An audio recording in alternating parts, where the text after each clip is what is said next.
Campaign 2018 is sponsored by Wisconsin Hospital Association, Wisconsin Counties Association, Wisconsin Realtors Association, Marshfield Clinic Health System, AARP Wisconsin, and Campaign 2018 partner Milwaukee Journal Sentinel.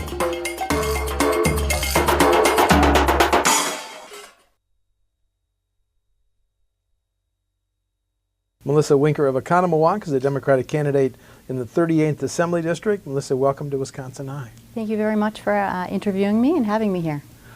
Curious, top issues in your campaign? So we started this campaign back in April and have talked to thousands of people now in our community in District 38. And that's how we decided what our top issues are from our constituents. So the four main things we continue to hear from the people in our communities, all the way from the east coast of our district, which is Oconomowoc, all the way to the west coast of the district, which is small communities like Rockdale, Deerfield, and then larger Cambridge, Johnson Creek, Lake Mills in the middle. They're telling me the main four things that they're very concerned about. Number one is supporting our great schools. For many reasons, obviously because we need to invest in our great kids and give them the best schools possible, but also because it's great for our economy. It's also great for property taxes. So a lot of reasons why you want to have great schools in your community. Second that I hear consistently is making sure we protect our natural resources. We need clean water. We need to protect our land and our air. There are several issues in our community that our citizens are very concerned about. The third I hear consistently is affordable and accessible health care. I hear across the district that prescription rates can jump hundreds of dollars and they have trouble planning for it. They're also very concerned about pre-existing conditions and the threat of that being consistently taken away. The fourth thing I hear a lot is a fair family wages, family supporting wages. So an economy that works for everybody in our community. Where do you think the minimum wage should be? Just to pick up on your fourth point. Sure. The conversation when I have that with my community is they feel that a slow evolution to $15 an hour is a fair wage right now in our community. Now let's back up. Number three, Sure. health care. You mentioned prescription drugs and pre-existing conditions. Are those state issues? How much could you do as one member of the legislature on those critically important issues? Well, I know, to backtrack a little bit, our legislation, our governor decided to deny tens of thousands of hardworking Wisconsinites with their federal funds from Medicaid. So those kind of decisions affect folks on a large scale, statewide level. So start with that, the expansion, taking the federal money? Right, definitely. Yes, definitely. That is our tax dollars that go to the federal, and we should be able to use those tax dollars to support folks who need help with health insurance. I believe that we can make some progress in terms of reining in some costs on, and if we advocate for that at the state level in terms of making sure that there's smart policies with prescription costs that, for example, my daughter needs an EpiPen, and it used to be that they were $60 and now they're $600. And it seems outrageous that large pharmaceutical companies can dictate costs and people have to make choices of whether having a prescription that they need and paying their daily or weekly, monthly bills or food on the table. And that's not fair for hardworking Wisconsinites. And that's happening more and more every day in our state. Thoughts on how we can protect and maybe expand health care in rural Wisconsin, rural areas?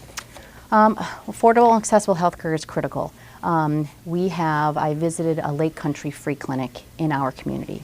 It's run by donations, by volunteer medical staff. It costs $500,000 a year.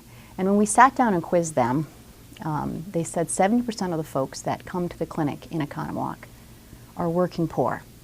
And they have jobs and they just can't afford health insurance. What percentage? 70. 70. Okay, 70. I just wanted to clarify. Yes, oh, Excuse definitely, me. definitely.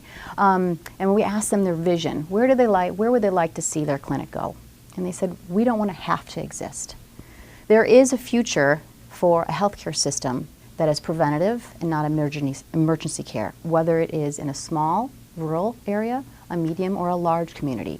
And when we discussed at length with these experts who have been in the medical field for decades. They said the model exists where you can fund a fiscally responsible program that focuses on prevention rather than emergency care.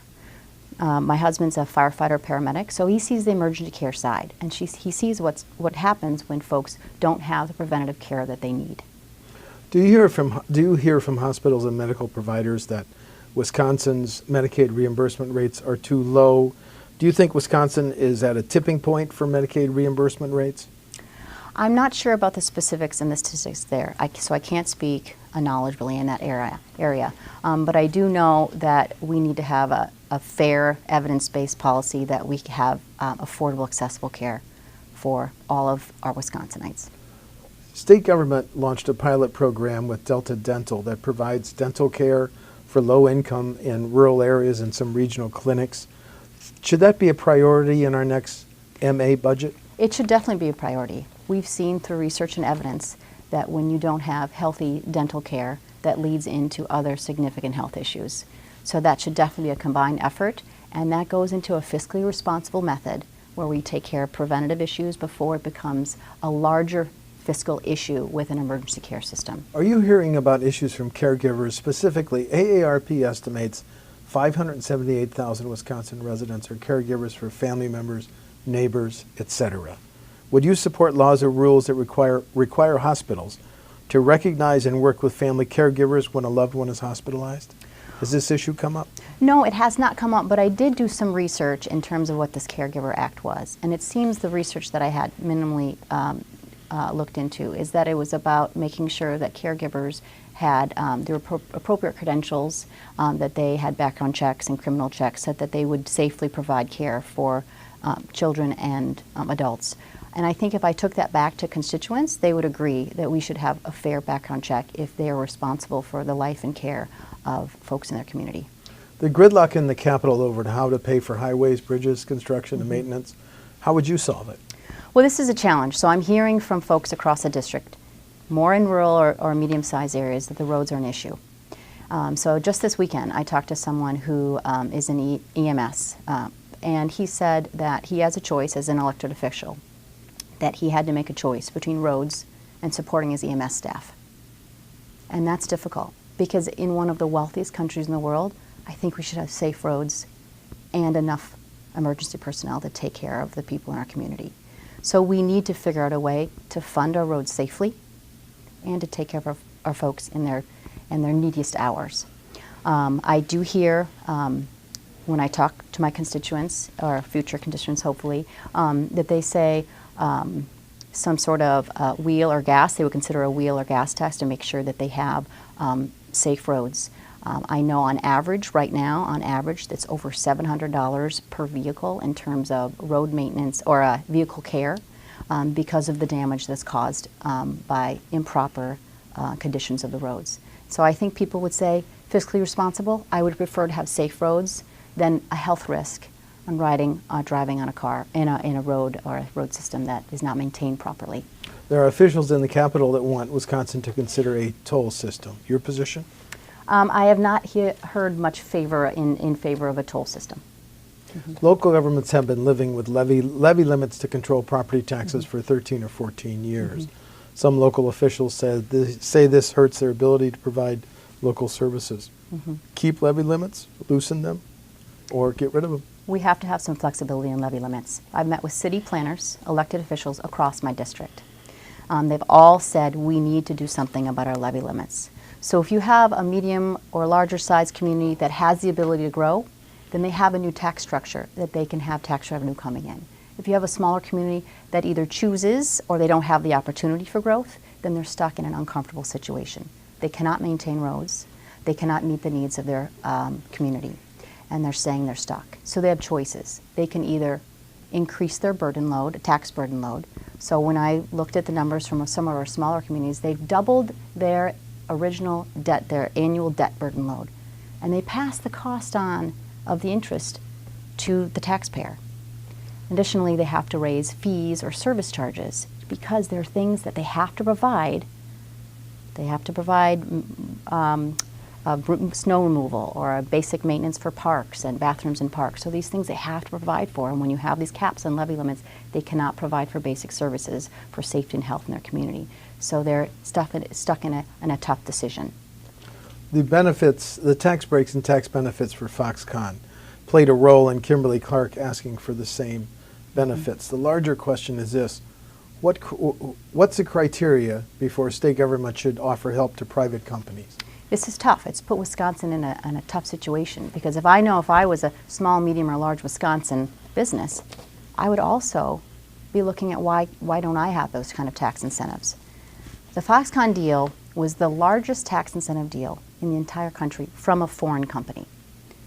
Billions of dollars, $4.5 billion. And the challenge is, when you're looking for making smart policy decisions, smart growth decisions for your state, you want to make sure you look at all angles. So the difficult part with Foxconn, it has a shady history on renegotiating its past deals.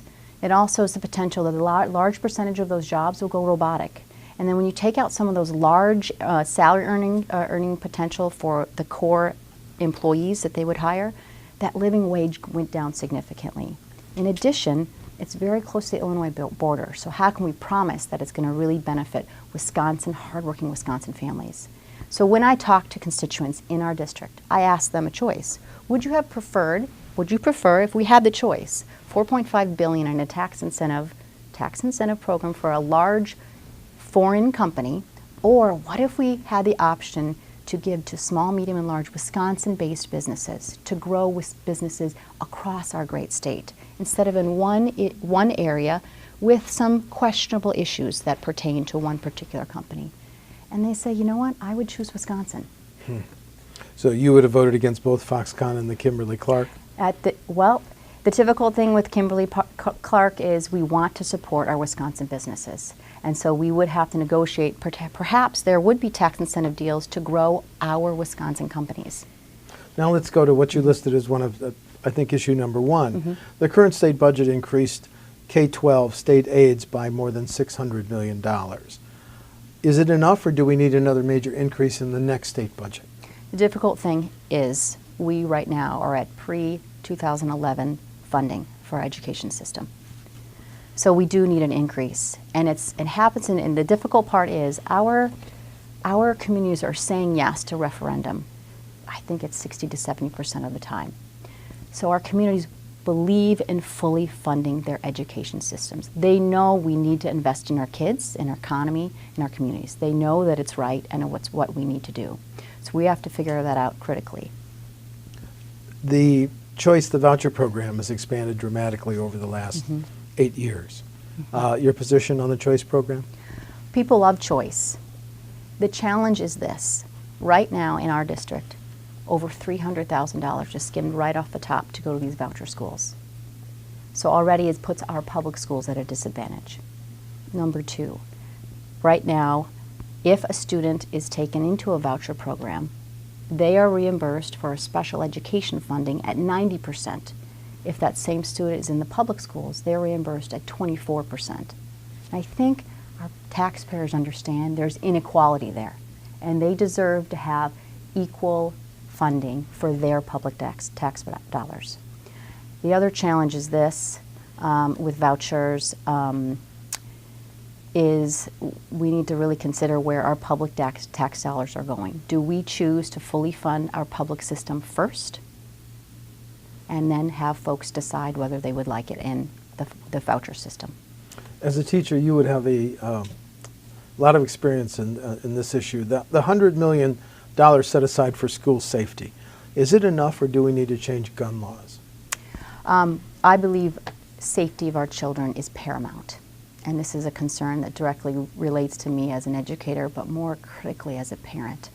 This is something that's on the minds of parents constantly. I come from a hunting family. I come from a family that cherishes hunting traditions. But I also critically understand, and so does my hunting family, and all of the hunters I've so far talked to, that we need to have common sense gun legislation. And when we look at the statistics, over 90% of people agree we should close the loopholes in the universal background check. And this is very disheartening to me, because our representatives are not listening to that. And that's the role of a representative, to listen.